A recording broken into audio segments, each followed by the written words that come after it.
biasanya. Yuk. A'udzubillahiminasyaitonirrajim. Bismillahirrahmanirrahim. Semoga dengan doa pada pagi hari ini kita semuanya mendapat keberkahan ya. Amin. Ya, kita hari ini akan belajar tentang apa tadi?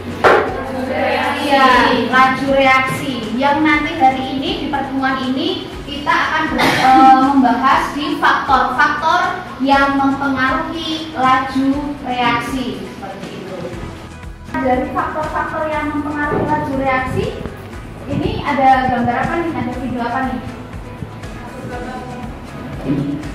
Ya, ini ada video apa?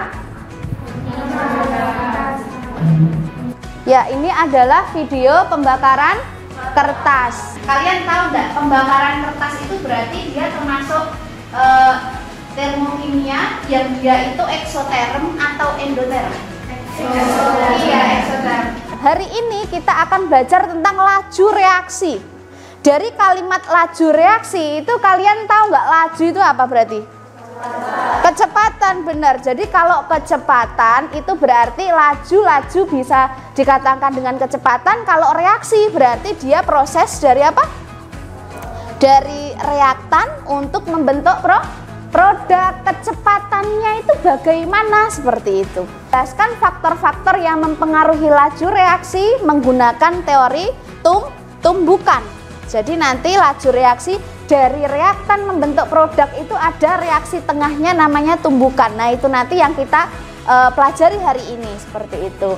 Kemudian ada menyajikan hasil penelusuran informasi, cara-cara pengaturan dan penyimpanan bahan untuk mencegah perubahan fisika dan kimia yang tak terkendali. Untuk model pembelajaran pada pagi hari ini, kita akan menggunakan model pembelajaran problem based learning. Ada orientasi kepada masalah, kemudian ini nanti kalian anak-anakku semuanya Ustadzah kasihkan sedikit masalah atau ada permasalahan yang harus kalian selesaikan seperti itu nanti di LKPD yang Ustadzah bagikan. Kemudian di fase kedua yaitu nanti ada organisasi untuk belajar ya. Di fase yang ketiga yaitu kalian nanti mengumpulkan informasi menggunakan browsing di laptop yang kalian komputer yang kalian hadapi sekarang. Kemudian praktikum menggunakan lab virtual seperti itu nanti di fase 3. Kelompok 4 absensi 16 sampai 20, kelompok 5 ini absensi 21 sampai 26. Sudah duduk sesuai dengan kelompoknya masing-masing ini? Sudah ya? Oke, tuh ya. Kelompok 2 ya. Kelompok 3 mana? 3 karatan. Besinya ada karatan. Biasanya kalian menemukan besi berkarat itu ada di mana, Mbak? Di luar. Di benda apa?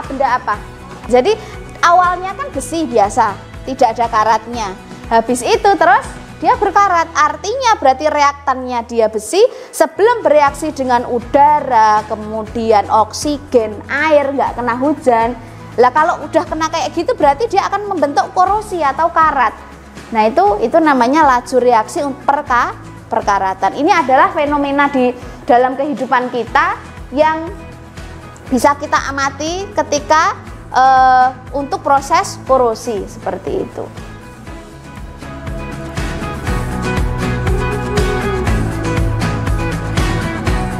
Kalian kalau melihat kembang api gimana? Apa yang kalian lihat tuh kembang api? Biasanya lihat kembang api di saat event apa, Mbak? Bener, tahun baru. Terus kembang api tuh terlihatnya apa gimana? Iya, bener, warna-warni. Tahu nggak kenapa kok kembang api itu warnanya bisa warna-warni seperti itu dan bisa meledak gitu ya? Di posisi atas seperti itu kok nggak di bawah gitu? Kenapa? Fenomena yang pertama, korosi pada logam. Jadi silahkan di situ fenomenanya itu kenapa kok terbentuk korosi pada logam, kemudian reaksinya kimia yang terjadi itu gimana gitu. Terus faktor-faktor apa saja yang mempercepat laju reaksi pada korosi. Yuk Ustazah kasih waktu 5-10 menit untuk mencari. Dibagi boleh, nanti terus didiskusikan ya. Ada 4 kelompok tadi ya, dibagi ya. Browsing boleh, browsing boleh, semua komputer sudah terkoneksi internet.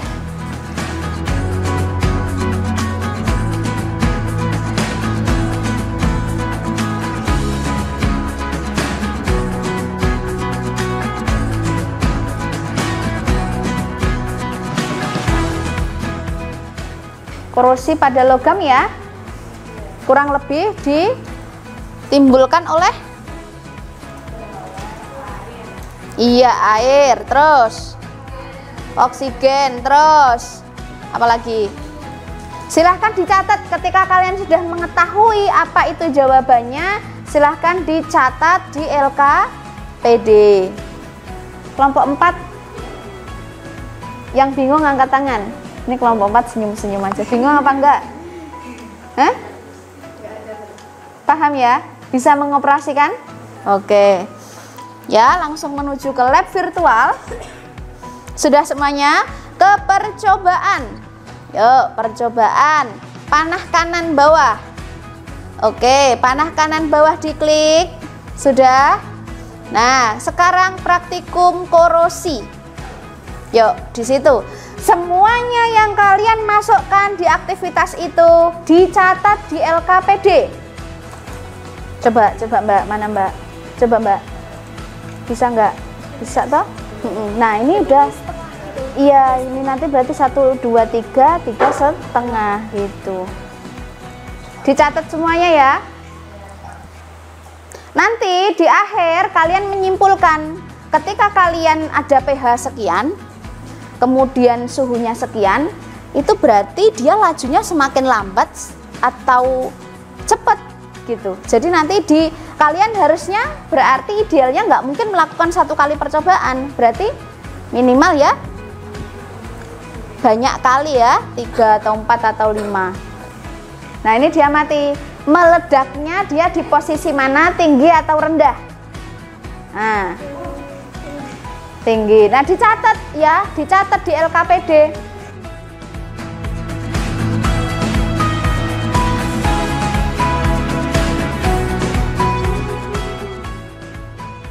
Yes, Mbak Nila.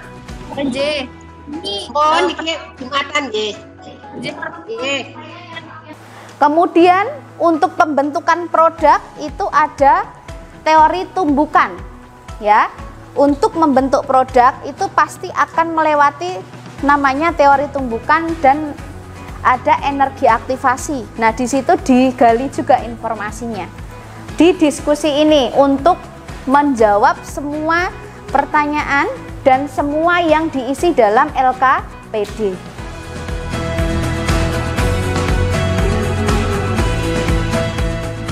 Jadi di tahap ini Ustazah nguji literasi digital kalian bagaimana ya? Di sini kami kelompok 2 akan mempresentasikan hasil laboratorium virtual kami di saat pH-nya 4,1 dengan suhu yang tinggi, maka lebih cepat terjadinya korosi dalam waktu 3 menit.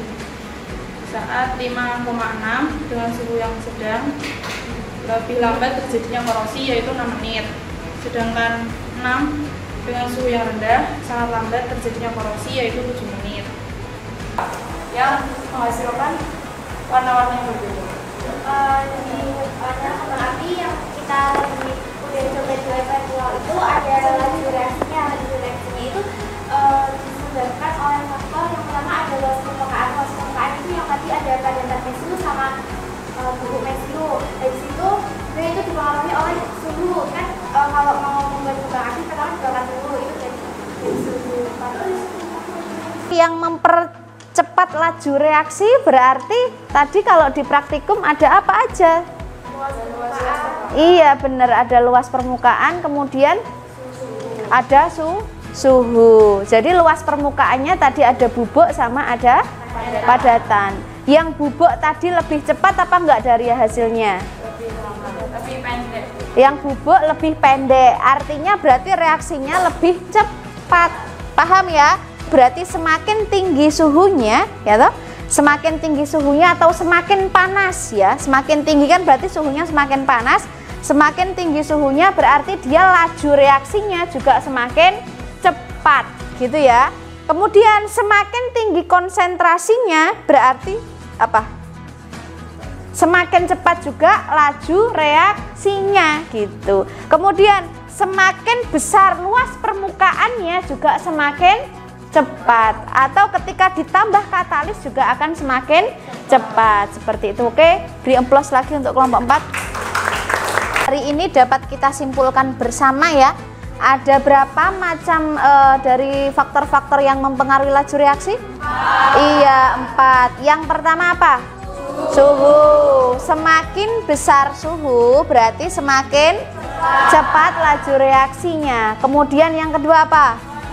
Konsentrasi. Konsentrasi berarti semakin cepat konsentrasi berarti semakin cepat laju reaksinya. Ketika energi kinetiknya itu kurang dari energi aktivasi, dia tidak akan terbentuk produk. Makanya tadi faktor katalis dia menurunkan energi aktivasi yang awalnya tinggi jadi lebih rendah. Nah, seperti itu. Energi kinetiknya itu dihasilkan dari tumbukan antar partikel apa?